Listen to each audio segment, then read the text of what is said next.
Aluno de Teoria Geral do Processo, vamos continuar estudando então o princípio do contraditório e da ampla defesa. Esse princípio, ele é um princípio constitucional e está assegurado lá no artigo 5º, inciso 35, melhor, 55. E ele está dizendo assim: em processo judicial ou administrativo, são assegurados o contraditório e a ampla defesa com os meios e recursos a ele inerentes. O que esse princípio quer dizer?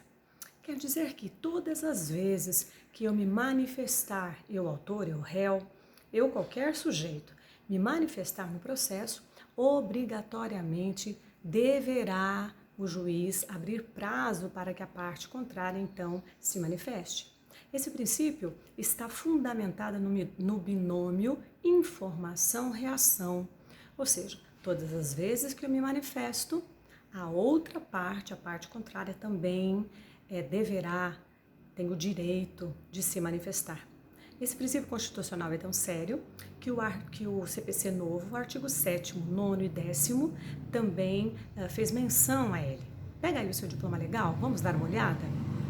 Artigo 7º diz assim: é assegurada às partes paridade de tratamento em relação ao exercício de direitos e faculdades processuais. Olha a expressão paridade. Lembra do princípio da igualdade que falamos agora há pouco? Paridade, então, significa igualdade de direitos. A mesma igualdade que eu dou, o mesmo tratamento que eu forneço ao autor, é o mesmo tratamento que obrigatoriamente eu tenho que fornecer ao réu. Isso em qualquer matéria, não é só aqui no processo civil, não.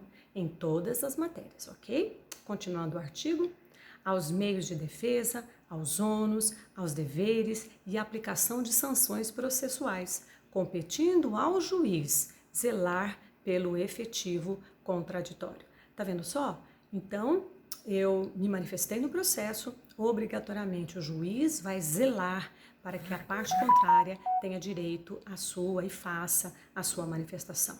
O artigo 9º diz: não se proferirá decisão contra uma das partes sem que ela seja previamente ouvida. Tá vendo? Não se proferirá decisão, ou seja, o juiz é uma obrigação dele, né, intimar a outra parte, dizendo: olha, a parte contrária se manifestou, tá aí o prazo para você se manifestar de alguma forma, e eu vou aguardar o prazo aí para você se manifestar a respeito disso aí, ok? Então o juiz fica aguardando. É uma faculdade da parte se manifestar ou não. Se a parte não se manifestar, ok, o juiz profere a decisão, não é? Porque eu não sou obrigada também a me manifestar. Agora, o juiz é obrigado a abrir o prazo para que a parte se manifeste. Entendido isso? E o artigo 10, ele diz: o juiz não pode decidir em grau algum de jurisdição. Quando o artigo diz em grau algum de jurisdição, nós estamos falando do primeiro grau, segundo grau, grau especial e grau extraordinário. Ou seja, o princípio do contraditório e da ampla defesa, ele é utilizado em todo o poder judiciário, não importa onde eu estou. Ok? Então, eu visualizo esse princípio até lá no STF. Por isso, a importância desse princípio. Ok? Se você dominar bem esse princípio, eu já te disse algumas vezes, ele é uma bomba processual. Você descobriu esse princípio, não importa em que grau de jurisdição, você deve utilizá-lo para destruir a parte contrária.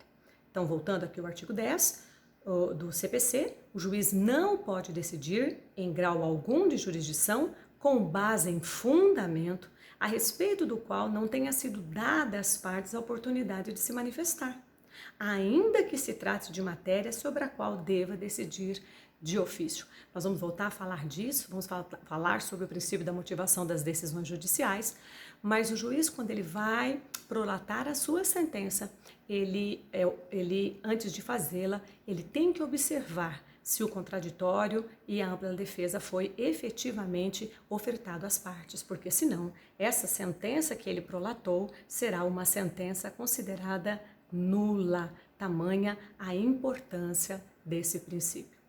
E o princípio da ampla defesa propriamente dita, ela é a garantia constitucional que nós temos de produzir provas, né, para convencer o juiz da nossa tese. Então, ampla defesa significa eu posso, eu devo produzir tantas quantas provas estão ao meu dispor para convencer o juiz daquilo que eu estou alegando.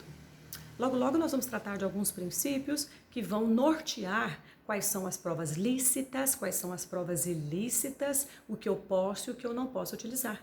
Mas por hora, o que você precisa saber? Que eu tenho uma gama de provas que eu posso usar, né? E ali diante do caso concreto, eu vou lançar mão dessa quantidade de provas para convencer o juiz de que a tese que eu estou trazendo, seja eu o autor, seja eu o réu, a prova que eu estou trazendo para o processo é suficiente para convencê-lo de que eu é que verdadeiramente sou detentor do direito. Já aprendemos o direito de ação, então não é porque eu sou autor que eu vou ganhar, não é porque eu sou réu que eu vou perder. Então, eu sou réu, mas eu tenho um conjunto probatório, ampla defesa, que é suficiente para convencer o juiz de que a minha tese é a que mais se adequa, é a mais justa para o caso concreto. O juiz certamente vai dar ganho de causa para mim, réu, e não para você, autor, direito de ação. Ok? Daqui a pouco nós voltamos então para continuar o estudo dos princípios processuais. Até daqui a pouco!